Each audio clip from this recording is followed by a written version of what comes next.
Fast, focused, and fearless. Here's everything you need to know as you jumpstart your day. I'm Diego Castro. Typhoon Betty is starting to enhance the southwest monsoon or habagat as it slightly accelerates northwestward over the waters east of Cagayan. The center of the eye of Typhoon Betty was estimated at 525 kilometers east of Apari, Cagayan. It's packing winds of 155 kilometers per hour near the center, gustiness of up to 190 kilometers per hour. Due to inclement weather, classes in several areas have been suspended.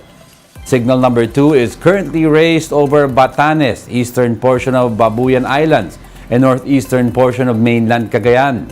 Meanwhile, signal number 1 is currently raised over the rest of Babuyan Islands, rest of mainland Cagayan, Isabela, Quirino, northeastern portion of Nueva Vizcaya, Apayao, Abra, Kalinga Mountain Province, as well as Ifugao, Ilocos Norte, northern and central portions of Aurora, Polillo Islands, northern portion of Catanduanes, northeastern portion of Camarines Sur, and northern portion of Camarines Norte.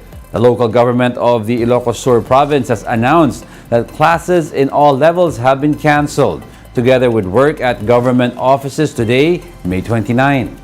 The provinces of Cagayan and Apayao have also called off classes for the day. Classes in all levels in some parts of Ilocos Norte, La Union, Aurora, and Antique have also been canceled due to the threat of bad weather. With the threat of Betty still hanging over some parts of the country, Batangas City braces itself for the possible onslaught of the typhoon. Justin Punsalang with the rest of the report.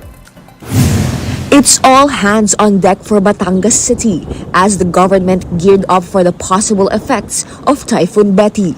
The local government places rescue boats and ambulances on standby, together with water trucks and generator sets that stood ready for deployment. Officials even brought out underwater rescue equipment. The LGU has likewise prepared its evacuation center with a capacity of 1,500 individuals. There will also be anti-COVID-19 measures in place as the LGU prepared an isolation facility in case evacuees show symptoms of the infection.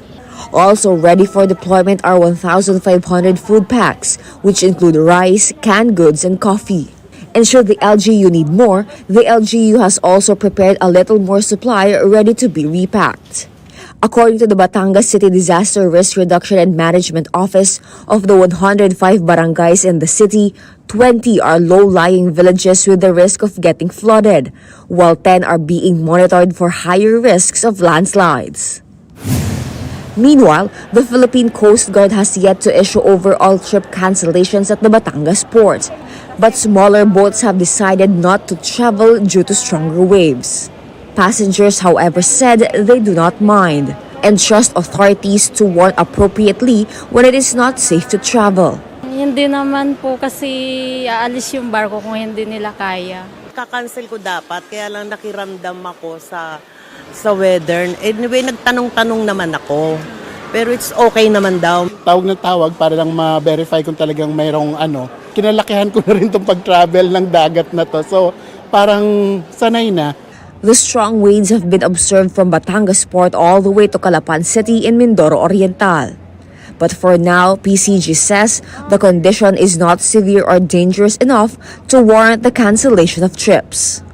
For News 5, Justine Punsalang, we are One News. Local governments in northern Luzon have also geared up for the possible impact of Typhoon Betty. In Apari, Cagayan, authorities are continuously monitoring coastal areas as some residents are still seen at the seaside. Meanwhile, the local government of Solana has imposed a liquor ban. Over in Isabela, relief goods have been prepared for distribution.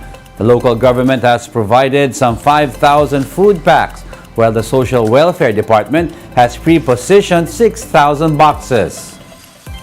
In Ilocos Norte, fishermen secured their boats and other fishing equipment as sailing has been prohibited in the province. Some tourists have also decided to go back to their provinces. Though the Senate is targeting to pass the Maharlika Investment Fund bill within the week, some lawmakers from the chamber are calling for more time to study the measure. Senate Minority Leader Coco Pimentel appealed on Sunday for a rules-based tackling of the proposed measure, then merely passing it on the strength of the 22-member majority. Pimentel said the Senate leadership should allow other senators to express their thoughts on the MIF, noting that some members of the majority have kept their decision close to their chest. Only Pimentel and Senator Risa Ontiveros are part of the Senate minority. But it seems likely they are not alone in this call. Senator Win Gatchalian from the majority also wants to take a second look at funding sources and procurement exemptions under the proposed Maharlika Fund.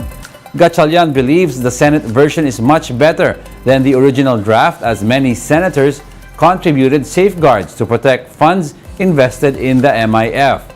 But he notes that further study should be made, as money from the Bangko Sentral, Land Bank, and the DBP is not just for Maharlika, but for the Filipino people. In college sports, the University of Santo Tomas remains as UAAP's general champion. UST won both juniors and seniors crown in season 85 after collecting over 500 points in both divisions. The Growling Tigers took home 9 titles in the seniors division, including beach volleyball, table tennis, and taekwondo. This is their 5th straight win title championship and 6th for the seniors division. And that's it for this hour. Join us again at 7:45 a.m. as we continue to monitor the day's biggest stories. I'm Diego Castro. We are One News, all sides, all the time.